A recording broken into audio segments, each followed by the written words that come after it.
Star Wars and Lucasfilm caved to activists, calling them racists over the Bad Batch character designs. The most I know about the Bad Batch is I have some of these Lego figures I bought at a con for my son because they had cool designs.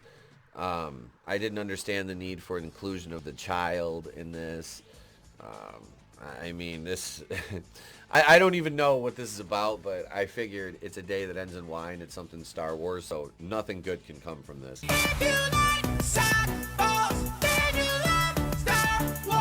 And then you see activists called Lucasfilm racist over Bad Batch character designs, which means they're turning on their own, which is even funnier. Lucasfilm and Star Wars officially admitted they caved to numerous activists that accused them of racism over their character designs in the animated series Star Wars The Bad Batch. Let's see, I don't understand what could possibly be what this is. Let's see, back in May 2021, an activist going by the name of Nessa from Project Stardust claimed that members of the Bad Batch were distinctly whiter than other clones. One of the things I find interesting about ideologues is their tendency for doublethink. Holy shit. This is when a person accepts contradictory ideas at the same time. They'll oppose something when it's done to another group, but think it's perfectly fine when their side does it. Nessa wasn't alone in this claim. The activists cited fellow activist and Tumblr user Clone Hub, who created the website unwhitewashthebadbashcard.co. Whitewashing and blackwashing. Okay, let's do this. Whoa, okay, let's see here. Hang on. Let's see. We'll go over here. Warning, this card is not spoiler free. Welcome, I'm Clone Hub, same on Tumblr. I'm black 23 and use they them pronouns. So you're retarded. He was a retard. Unwhitewashing the Bad Batch has been a concept since the story reels for Bad Batch were released. However, the hashtag didn't come into existence until March 30th, 2021 by me after the release of the official Bad Batch series trailer. Oh my god. Petition and aid decolonization, change the name of New Zealand to whatever that is. Jesus. Okay, so these people are literally retarded. All right, so we know what we're dealing with now. These are mental midgets who, like I said, pronouns automatically disqualify your opinion from anything that matters. Oh no, they have helmets on. You can't tell what they look like. Oh no, anyway. On the website, Clone Hub argues the Bad Batch has been whitewashed in two ways, though their visual and physical design and through their voice actor. You sound like Black Grover. The user continued. D. Bradley Baker is a white man from Colorado who was chosen to play a group of men of color with an ethnically tied dialectal accent. He then added, if it still isn't clear, Baker being white and doing the accent is equivalent to him being hired to play a black character and then poorly attempting an African-American vernacular English, aka black accent. It's racist. What I'm upset about is a wee little thing called cultural appropriation. Okay, That's why we can't wear sombreros on Cinco de Mayo. Why we can't dress like Indians on Halloween. this is stupid, and there's a reason why it's called voice acting. What's your point? I'm looking at my point, you racist son of a bitch. Because as a matter of fact, I guarantee you that when my voice is at full capacity, I can do Cleveland Brown just as good as any actual black person. Ever live episode of an animated show. So, I mean, it doesn't really matter what color you are. Please don't let my daddy get killed, Cleveland. You can't be my only male role model. As long as you can do the voice and it sounds good. This guy is just hung up. I mean, first of all, you use pronouns. So, you're automatically stupid and a narcissist. And then you're calling a voice actor racist for what? For what reason? This a couple years ago, this led to Mike Henry leaving the role of Cleveland, you know, Abu from The Simpsons, you know, being taken away. You had all these celebrities like Kristen Bell apologizing for playing like a mixed race girl on that stupid ass show Big Mouth, which is garbage anyway. So this whole thing was just, and I covered this. Like I said, it was like almost 3 years ago, probably 2.5, 2 3/4, something like that. But it was a couple of years ago, honestly. And it's just ridiculous. But this just shows that when you put all the piranhas in the tank, they start to eat themselves. When the user went on to point out all the issues he had with each individual member of the Bad Batch. However, as noted in the previous coverage, his arguments did not hold water based on actual viewings of episodes with the Bad Batch in it before the original series debut. As an example, for Hunter, he claims, while his skin is leaning towards the darker side of everyone on the Bad Batch, it still isn't where it should be. You're an expert on such things. So now this guy is like the melanin expert. He adds when his white squad members antagonize and pick petty fights with the regular clones, he rarely steps in to stop them. Jesus. However, this claim is patently false, as in the first episode where the Bad Batch are introduced, Hunter breaks up a fight between regular clone troopers and the Bad Batch and tells Wrecker to drop one of the regular stormtroopers. Hunter literally says, "Wrecker, drop him now." And your point? This campaign would be picked up by a number of Twitter users who also claimed the character designs were racist and claimed that D. Bradley Baker's voice acting was racist as well. One user wrote, "Anyway, it's bad enough they got a white American to do, frankly, quite racist imitation of Maori actors to play the clones in animation without them straight up bleaching them.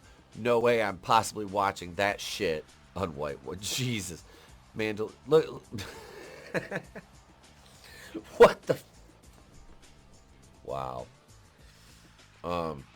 11 likes and 3 retweets. This is just... does this explain how their designs and writing are racist? Or... Jeez. Another user... Yeah, see? I mean, these people are just... another user accused Star Wars fans of being racist and then proceeded to describe Lucasfilm as racist. Because racist fans shouldn't be who you cater to. And anime profile picture, little star in the thing. Yeah. Get the fuck off my profile, racists. Jesus. This is how unhinged these people are. Less than a week after this campaign targeting the Bad Batch was launched, it was rumored Lucasfilm indeed caved to the activists and changed the character designs for characters in the Bad Batch. A source familiar with the production of the Bad Batch told IO9, which is Gizmodo, that in the run-up to its premiere this week, changes to the lighting tools utilized by the animation team were made to moderate the effects in the premiere episode's starkly lit primary settings. Such tweaks will be made in future episodes of the series. This is utterly ridiculous.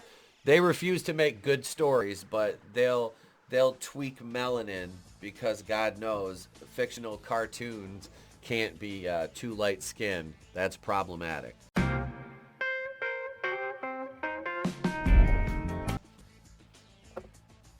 I mean, this is as bad as worrying what the clones, like, gender identity, made up things like that. Now, speaking with Collider, Star Wars The Bad Batch director Maggie Lovett confirmed Lucasfilm caved to the fans, calling them racist, and made changes to the character design. She told Collider, "We listened to all the concerns of the fans. Interestingly, in Season 1, before Season 1 came out, we were always doing this. We went back to look at skin tones, and we made some corrections and made sure we're being true to the legacy of our clones in the Clone Wars." Absolutely 100%. Oh my God. I'm fake. So how dare you have these evil white racist clones, which are taking the place of a Maori actor? You bigots, get off my profile. Jesus.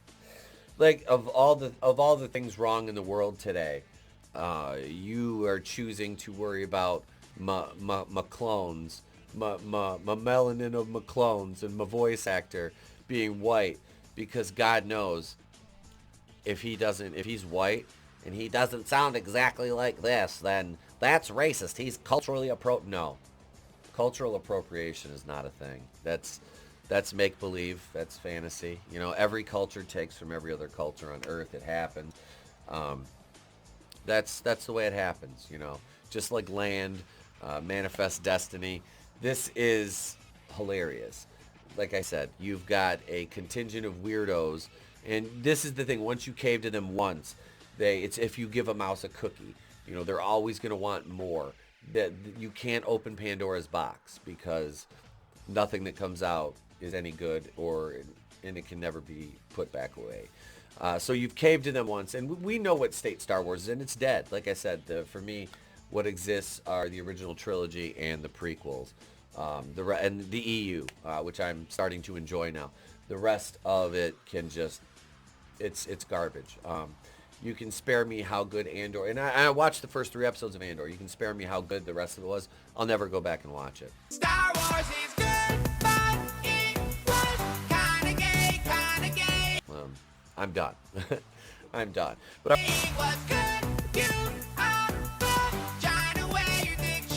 I wanted to talk about this. I wanted your thoughts on it because I know I have a lot of Star Wars fans in the audience, you know, or used to be Star Wars fans, or still are fans of good Star Wars. So let me know what you think of this. How funny is this nonsense? Lucasfilm caving to activists, yet refuses to actually create good stories. They're more worried about melanin in McClone Troopers. Leave your thoughts in the comments. Consider joining as a channel member, $2.99, $4.99. If not, just subscribe, ding the bell. It's free. It always will be. I'm Temple Cooey, at the place to be reviewed.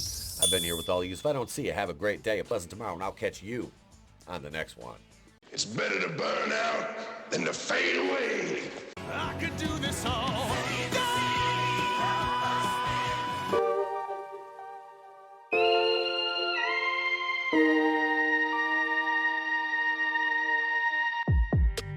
This doesn't bode well. You're lying. I never hit you. You are tearing me apart, Lisa.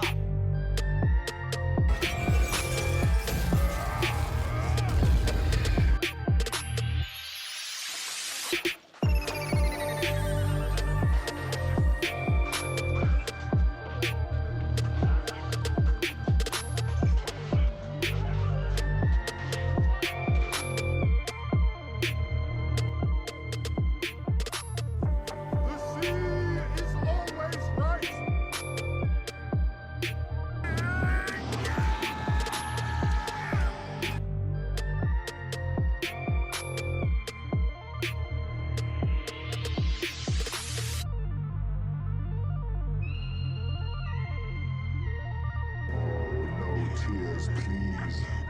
It's a waste of good suffering.